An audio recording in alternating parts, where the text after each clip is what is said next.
PDI Perjuangan rasa-rasanya hanya sekedar ikut berkompetisi saja di DKI Jakarta.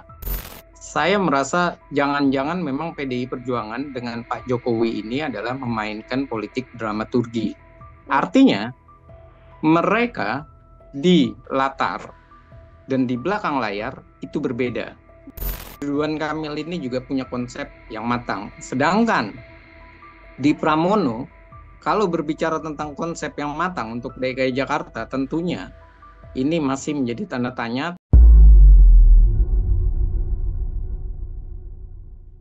Halo Tribuners, Tribunnews on Focus. Kembali mau bersamai Anda hari ini bersama dengan saya, Nila Irda. Teka-teki jagoan yang diusung PDI Perjuangan dalam kontestasi Pilkada Jakarta akhirnya terjawab Tribuners. Bukan sosok Anies Baswedan, PDIP secara resmi mengusung Pramono Anung dan Rano Karno untuk melawan Ridwan Kamil Suswono.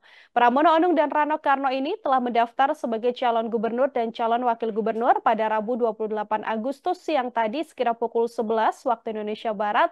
Bahkan secara khusus Pramono Anung mengatakan dirinya sudah mendapatkan restu dari Presiden Joko Widodo untuk maju di Pilkada Jakarta. Lantas bagaimana kemudian perbandingan kekuatan kedua pasangan ini untuk bisa menggait suara warga Jakarta dan menduduki kursi Jakarta 1? Saya akan membahasnya bersama dengan pengamat politik Citra Institut. Ada Bang Efriza mau bersamai kita. Bang Efriza, selamat siang. Apa kabar Bang Efriza? Selamat siang, Mbak Nila. Dan alhamdulillah kabarnya baik. Terima kasih untuk Tribun News, Tribun on Focus, dan atas undangannya. Dan kita juga menyaksikan hari ini menarik memang. Pilkada DKI Jakarta sudah siap. Ya, sudah ada dua pasangan, artinya Pramono Anung, Rano Karno, dan satu lagi adalah Ridwan Kamil Suswono, seperti itu. Bang Efriza, sebagai pengantar, saya ingin minta analisa terlebih dahulu bagaimana kemudian melihat jagoan dari PDI Perjuangan setelah sempat simpang siur beredar informasinya Anies Baswedan, Rano Karno, tapi justru confirm hari ini yang didaftarkan di KPUD Jakarta adalah Pramono Anung dan Rano Karno, Bang. Iya, kalau melihat keputusan dari Pramono Anung dengan Rano Karno, ini hal yang menarik karena yang pertama adalah kita harus tahu keputusan ini bukan hanya mengejutkan, tapi juga keputusan ini menjadi sebuah tanya, mengapa PDI Perjuangan tidak melakukannya seperti yang biasa dilakukan oleh PDI Perjuangan. Ada 3 daerah memang, provinsi, Jawa Barat, DKI Jakarta, dan Jawa Timur yang belum disampaikan. Yang dimaksud tidak seperti biasanya adalah umumnya yang menyampaikan itu adalah Ibu Megawati sebagai ketua umum. Namun yang sekarang yang menyampaikan adalah bendahara umum yang memberikan kode terlebih dahulu. Kemudian Pak Jarod Saipul. Kemudian baru habis setelah itu ada rapat dari partai-partai atau dari kader-kader PDI Perjuangan, kadernya rapat, mereka menjelaskan bersama dengan Ibu Megawati, dan akhirnya diambil keputusan. Nah, ketika diambil keputusan ini, suatu hal yang tidak seperti pada umumnya. Ibu Megawati menyampaikan, tapi ini tidak, malah yang disampaikan adalah langsung diumumkan, kemudian jam 11 ditetapkan, kemudian surat beredar di seluruh wilayah ikut aksi tersebut. Nah, yang kedua adalah yang menarik dari situasi bagaimana PDI Perjuangan juga lebih memilih menguatkan institusinya, lebih memilih untuk internalnya atau kadernya ketimbang elektabilitas semata, dan itu adalah pilihan yang terbaik. Dan yang ketiga adalah hal yang menarik ketiga, bahwa yang dipilih adalah Pak Pramono, bukan Ahok, bukan juga Edi Prasetyo yang punya elektabilitas, tapi Pak Pramono yang jauh dari radar, dari elektabilitas, tiba-tiba ia berada di dalam, dan kita tahu Pak Pramono ini selain mantan sekjen, dia juga adalah sekretaris kabinet, dan tentu ini menunjukkan ada hubungan sinergi yang suka tidak suka kita bisa melihat sedang diramu ulang oleh Presiden Joko Widodo dengan PDI Perjuangan. Dan ini analisa awalnya sebagai pendahuluan, Mbak. Mhm. Oke, justru ini menjadi kabar baik dalam tanda kutip adalah hubungan bagaimana PDIP dan Presiden Joko Widodo ini bisa terbaca lewat penunjukan Pramono Anung yang saat ini dicalonkan untuk maju di Pilkada Jakarta bersama Rano Karno. Seperti itu ya, Bang Efriza. Iya, Mhm.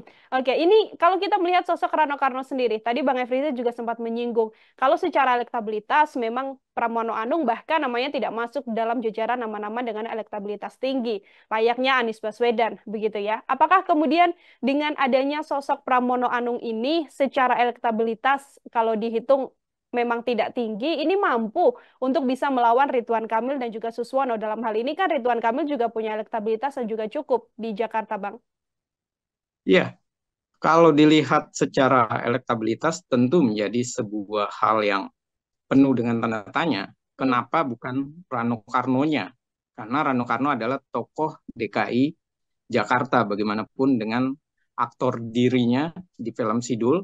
Mhm. Dan tentu yang menarik adalah mengapa yang hadir malah Pramono Anung. Walaupun ia sekjen, dia bisa mensolidkan partai, mensolidkan kader, ia juga didukung oleh Pak Presiden Joko Widodo. Namun banyak analisa yang hadir di publik juga bahwa PDI Perjuangan rasa-rasanya hanya sekedar ikut berkompetisi saja di DKI Jakarta.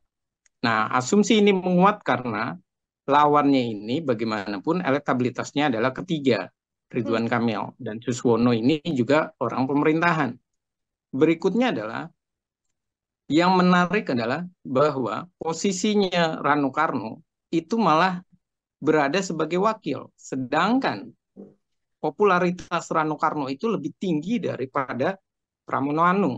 Elektabilitasnya tentu Rano Karno ini bisa membantu Pramono Anung, dan latarnya ini adalah dia seorang gubernur, dia juga waktu itu wakil gubernur di Banten, artinya punya track record. Sedangkan Pramono ini lebih kepada track recordnya adalah sebagai legislator, kemudian sebagai sekjen, kemudian sebagai sekretaris kabinet. Artinya dia berada sebagai pembantu.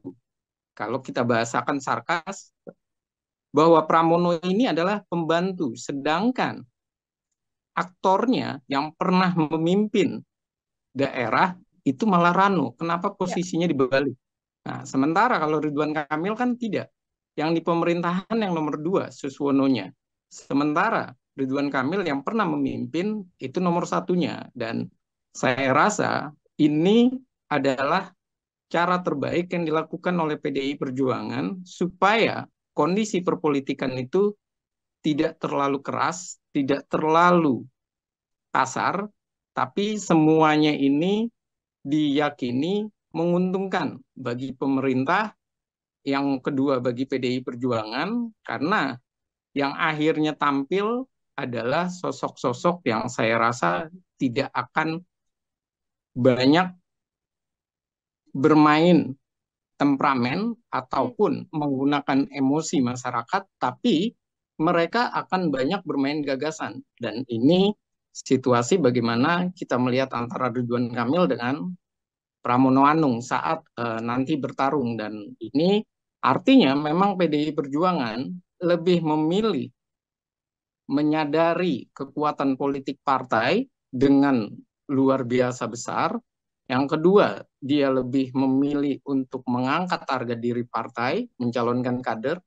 Dan yang ketiga, ia lebih memilih bahwa situasi di Jakarta itu lebih bersifat soft ketimbang panas seperti 2017. Dan itulah saya rasa argumen-argumen yang bisa dilakukan ataupun yang dipilih oleh PDI Perjuangan, selain faktanya memang PDI Perjuangan merasa bahwa kalau mendukung Anies Baswedan tentu ia hanya ditunggangi.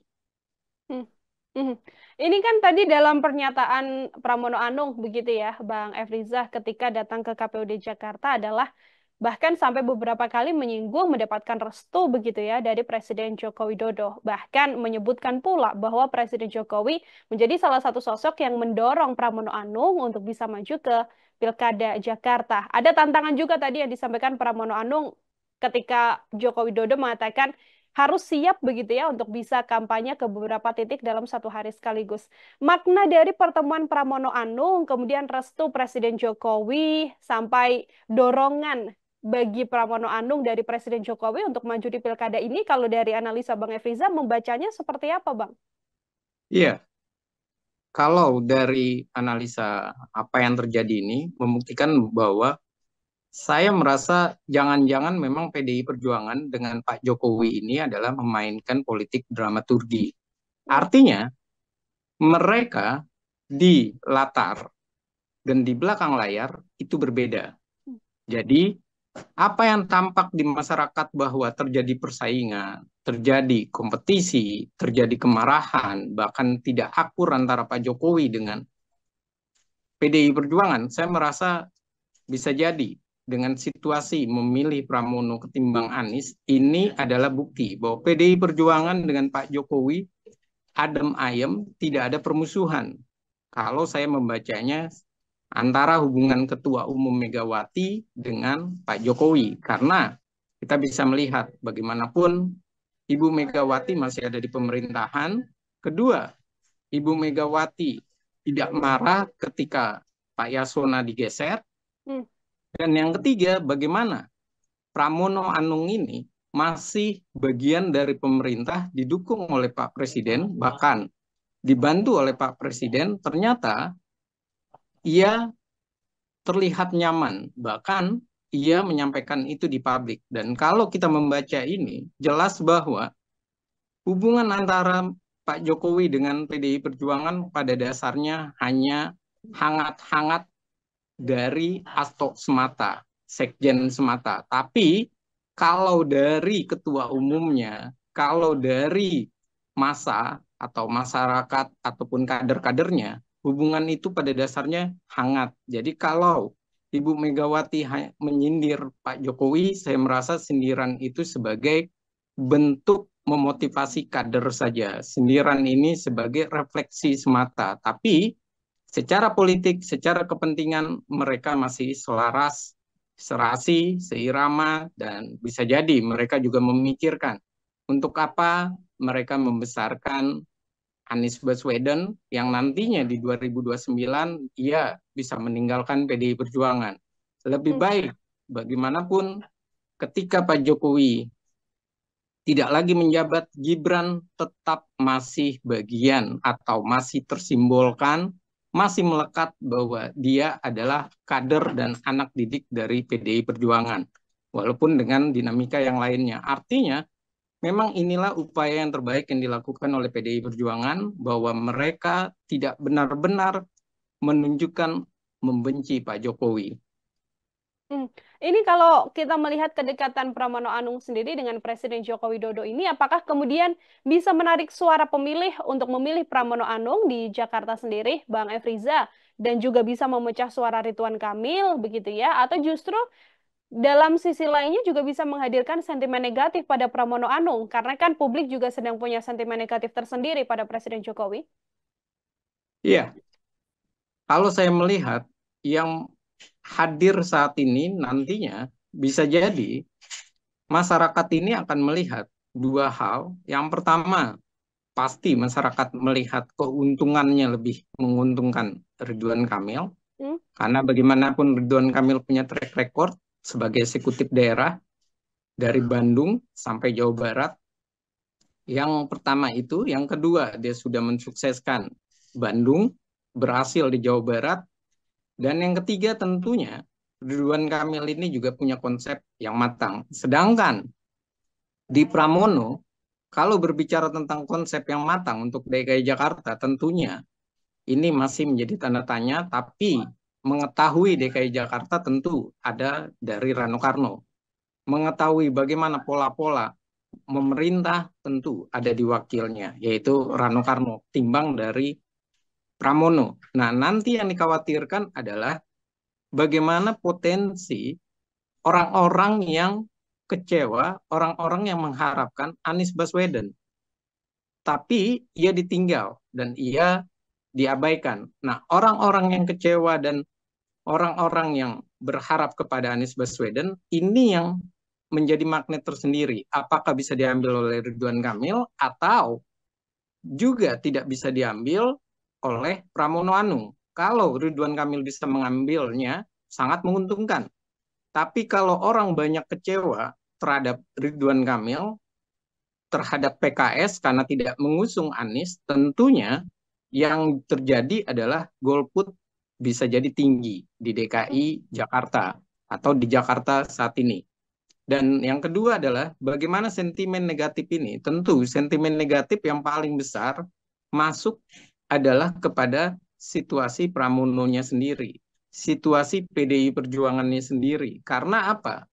Orang melihat PDI Perjuangan banyak yang berpikir dia akan mengambil Anies dan dia akan menunjukkan bahwa ia menyelamatkan suara rakyat. Tapi kalau PDI Perjuangan bisa menjelaskan kepada masyarakat bahwa Anies memang buruk dan PDI Perjuangan memang sudah melakukan dan menunjukkan bahwa Anies itu buruk karena oposisinya, maka saya rasa sentimen-sentimen negatif ini bisa jadi malah hadir di tubuhnya RK. Kenapa lebih banyak hadir di tubuhnya RK? Karena yang menyebabkan Anies gagal pada dasarnya bukan PDI Perjuangan, tapi PKS yang sudah mengusung aman, PKS yang meninggalkan Anies, dan semestinya PKS inilah yang harusnya menjadi korbannya atau menyebabkan kekalahan Ridwan Kamil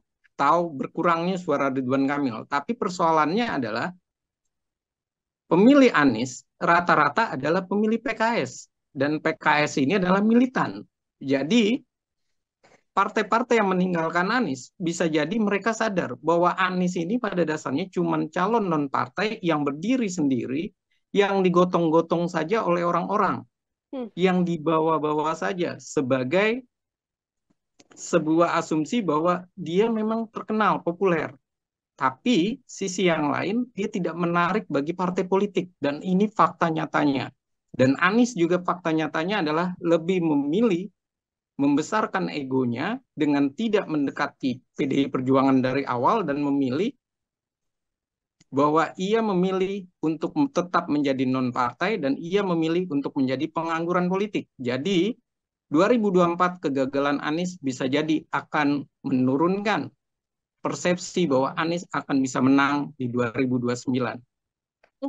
Ini kalau kita melihat hitung-hitungan kekuatan dan juga kelemahan kedua pasangan yang ada di Jakarta begitu ya, Bang Efriza, ada Pramono Anung dan juga Rano Karno, kemudian kita versuskan atau kita duelkan dengan Ridwan Kamil dan juga Suswono. Secara kekuatan atau kelemahan dari kedua kandidat ini seperti apa, Bang? Ya, kalau melihat kekuatan jelas Ridwan Kamil tokoh populer.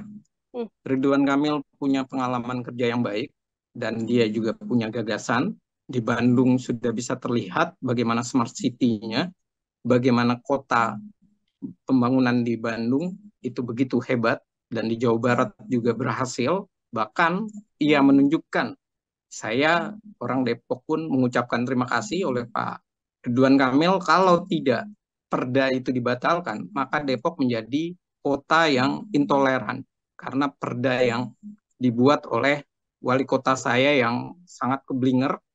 Dan yang kedua adalah jelas bahwa dari track recordnya Ridwan Kamil ini sangat menarik, ia benar-benar memahaminya, dan ia juga didukung oleh kekuatan partai dengan besar, didukung oleh PKS yang juara satu, dan tentu kekuatan partai, kekuatan pemerintahan, dukungan Presiden Jokowi dan dukungan Prabowo, ini menunjukkan bahwa Ridwan Kamil selain populer, memang dia jadi satu-satunya yang tokoh dengan elektabilitas 3 besar yang bisa maju.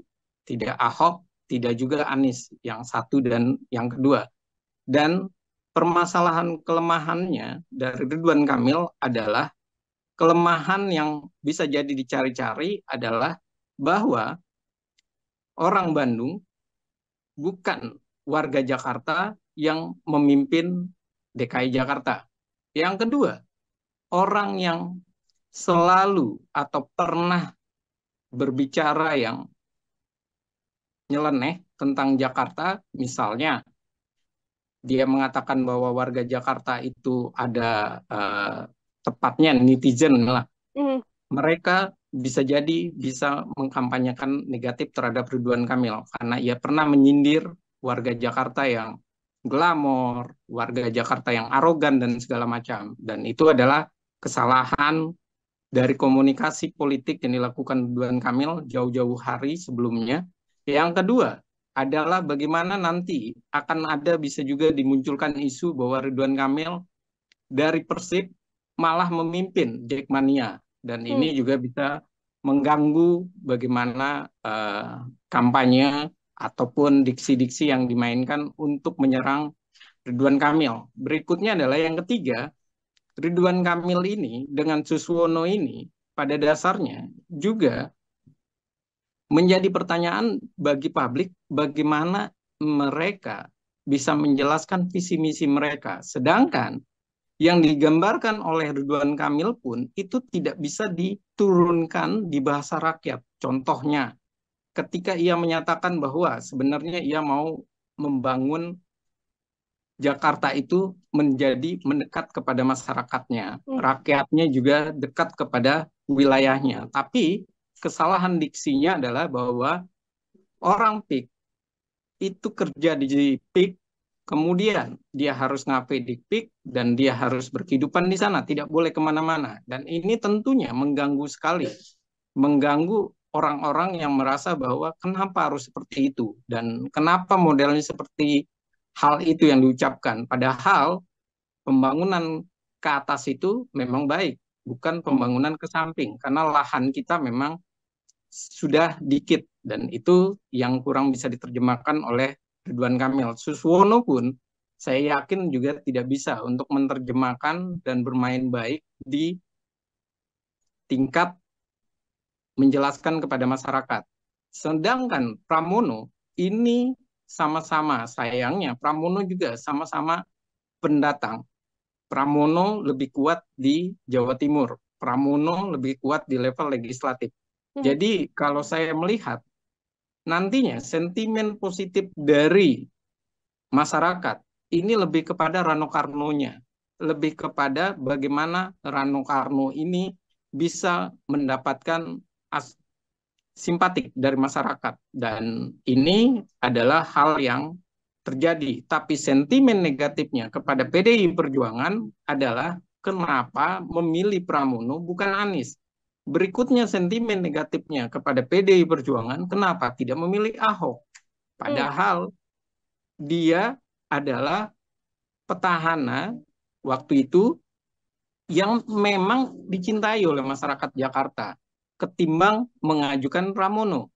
Dan berikutnya yang juga nantinya akan menjadi sebuah pertanyaan oleh publik adalah apa yang mau diharapkan dari Pramono, karena kalau berbicara track record, berbicara rekam jejak maupun karir politiknya, dia hanya sebagai pembantu sekali lagi, dan ia tidak pernah mempunyai gagasan orisinil sendiri, dan ia belum punya rekam karyanya dan apa gagasannya. Lagi-lagi, nantinya pasti masyarakat akan berbicara bahwa ini perbandingannya tidak akan seimbang. Yang satu begitu jago Ridwan Kamil nanti kalau dalam debat ya, begitu jago sebagai gubernur, sementara Pramono Anung bisa jadi gagasannya itu kurang bisa lancar dijelaskan. Yang ada Pramono ini hanya mensolidkan, menguatkan politik secara ideologis maupun kader dari PDI Perjuangan. Yang ada malah harapannya adalah Pramono ini semakin mengukuhkan dan bisa membalikan situasi di 2029 bahwa PDI Perjuangan menjadi nomor 1 kembali di DKI Jakarta. Harapannya hanya sampai seperti itu. Jadi saya menilai kelemahan Pramono nanti adalah bagaimana ia bisa menjelaskan gagasannya. Jangan-jangan gagasannya tidak bisa dijelaskan oleh Pramono, lebih dijelaskan oleh Rano Karno. Jadi kita bisa melihat argumentasinya Rano Karno dengan Pramono ini seperti waktu Pak Prabowo dengan Gibran. Gibran yang lebih banyak menjelaskan, sementara Pak Prabowo lebih banyak joget waktu itu. Atau dalam bahasa ininya lebih sangat rileks dan lebih sangat mencoba merekatkan masyarakat. Sepertinya hal ini yang akan terjadi nanti pertarungannya di debat pilkada.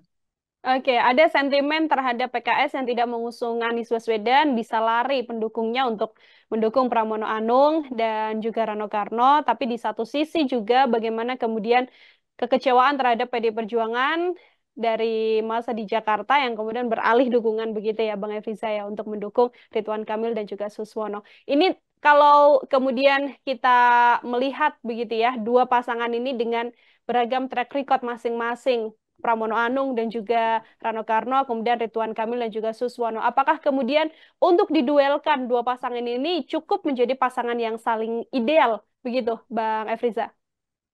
Iya, kalau berbicara bahwa pasangan ini adalah pasangan ideal, jelas bagi masyarakat ini tidaklah ideal. Hmm, Karena lari dari ekspektasi dan lari dari harapan masyarakat. ya. Karena harapan masyarakat itu tentu ada di Anies, di Ahok, baru Ridwan Kamil.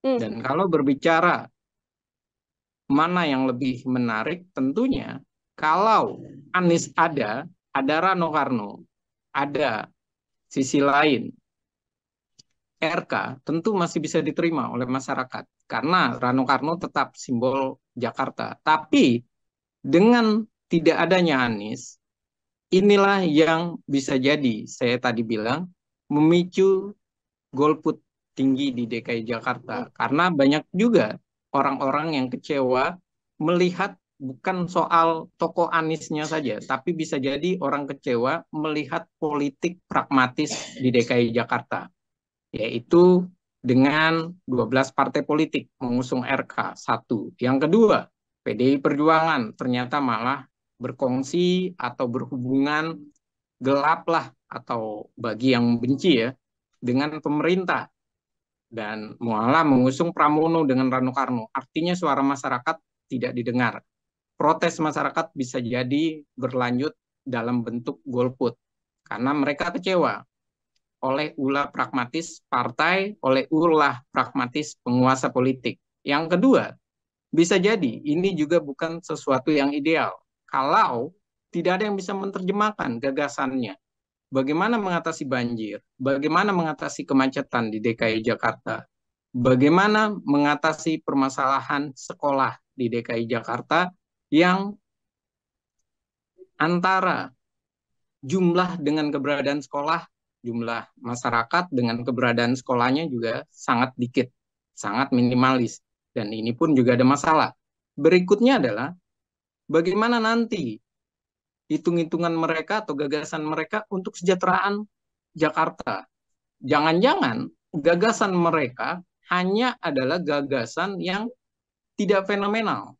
hmm, Dan kita melihat bahwa gegap gempitanya pilkada saat ini kurang begitu gemuruh kepada bagaimana mereka peduli kepada masyarakat, bagaimana mereka memperjuangkan aspirasi masyarakat. Yang ada gegap gempitanya adalah soal politik pragmatis semata, bahwa yang ini didukung penguasa politik untuk menguasai Jawa dan Sumatera, yang ini untuk melawan pemerintah tapi tidak mau ditunggangi.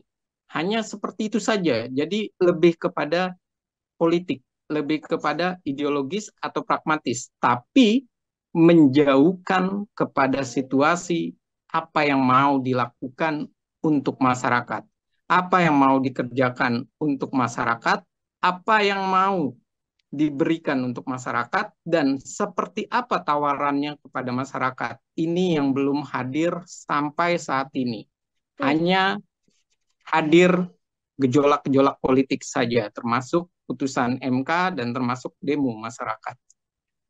Oke, artinya masih banyak PR dari kedua pasangan ini, Pramono Anung dan Rano Karno, Ridwan Kamil Suswono, untuk kemudian bisa lebih detail menjabarkan apa saja yang akan dikerjakan di Jakarta ya Bang ya, untuk kemudian bisa menggait suara masyarakat untuk memilih pasangan yang menurut masyarakat Jakarta ini cocok untuk bisa memimpin Jakarta 5 tahun mendatang.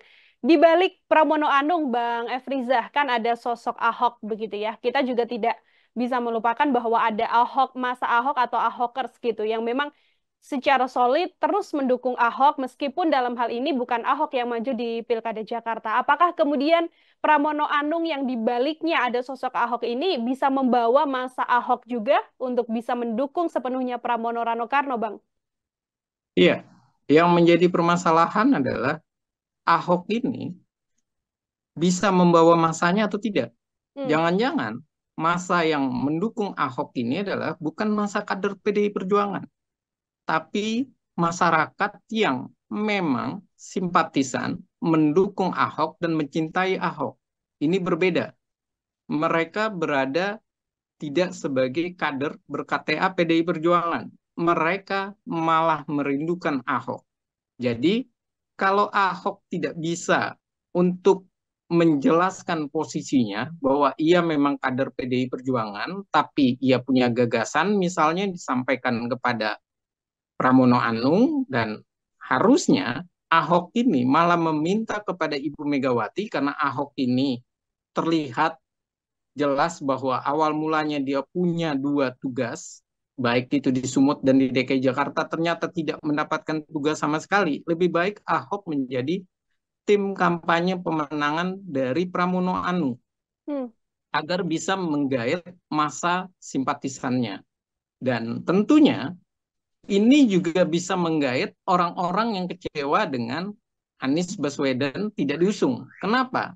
Karena Ahok ini pada dasarnya juga sudah sempat berbicara, berkomunikasi dengan Anies dan mencoba untuk mencairkan hubungan antara Ahok dengan Anies. Jadi bisa jadi orang-orang yang kecewa ini bisa dibawa, diambil hatinya oleh Ahok. Cuma permasalahannya adalah apakah Ahok ini memang sudah benar-benar seperti Ahok yang nyatakan dirinya bahwa ia sudah dewasa, ia tidak temperamen, ia tidak emosian, bahasanya juga sudah halus, tidak asal.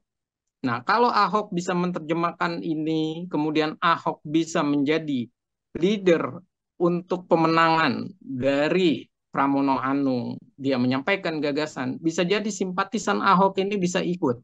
Tapi kalau Ahok tidak bisa menerjemahkan hal tersebut, malahan simpatisan Ahok ini hanya menjadi simpatisan yang menjadi penonton saja. Hmm. Mereka menunggu bagaimana situasi perpolitikan. Dan situasi yang lain adalah tentunya dengan situasi seperti ini, memang kalau berbicara ideal, yang paling ideal memang dari posisi Kim. Karena lagi-lagi tadi saya bilang, keberhasilan Ridwan Kamil nilai positifnya tinggi. Dan kita tahu bahwa Ridwan Kamil ini juga didukung oleh banyak partai, dan kalau dukungan partai itu tentu persentasenya adalah suara masyarakat. Dan kita juga tahu di sana ada PKS yang militan, PKS yang solid, dan PKS penguasanya. Jadi lagi-lagi pertanyaannya adalah bagaimana PDI Perjuangan setelah memberikan surprise di masyarakat juga bisa memberikan surprise kemenangan. Jangan malah yang terjadi bukan surprise di masyarakat sebuah kemenangan, tapi yang terjadi malah sebaliknya. Surprise-nya ini berbentuk efek kejut yang membuat orang malah lari dari PDI Perjuangan, atau bahasa ininya adalah split voting ticket. Dan ini yang berbahaya. Ada hal yang kemudian membahagiakan juga bagi pendukung Ahok apabila memang Ahoknya sendiri tidak bisa mengerahkan masanya meyakinkan bahwa harus mendukung Pramono Anung dan Rano Karno ya Bang ya di Pilkada Jakarta. Terakhir Bang Efriza, dari analisa Bang Efriza sendiri, dengan adanya dua pasang ini, bagaimana kemudian peluang kemenangan dua paslon ini di Jakarta, Bang? Iya, kalau berbicara kemenangan, tentu saat ini masih bisa dikatakan secara elektabilitas tentu Ridwan Kamil, itu Ya. yang pertama. Yang kedua, secara jumlah suara partai politik, jumlah dukungan partai politik adalah Ridwan Kamil. Dan yang ketiga, tentu dari segi elektabilitas, segi rekam jejak, segi bagaimana keberhasilan dinilai oleh masyarakat, tentu adalah Ridwan Kamil. Dan ini adalah tantangan bagi PDI Perjuangan. Ia mengambil surprise, ia mengejutkan masyarakat. Sekarang adalah bagaimana ia bisa membuat kejutan kedua bagi masyarakat. Apa itu?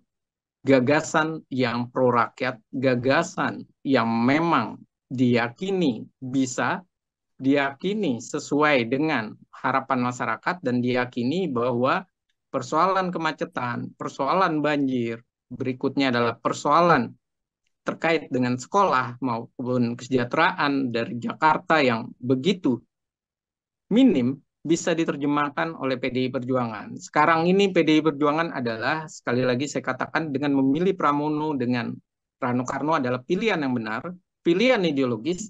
Sekarang bagaimana nilai-nilai ideologisnya ini benar-benar berbicara untuk wong cilik. Bagaimana nilai ideologisnya ini diterjemahkan menjadi apa yang diharapkan dan dibutuhkan oleh masyarakat.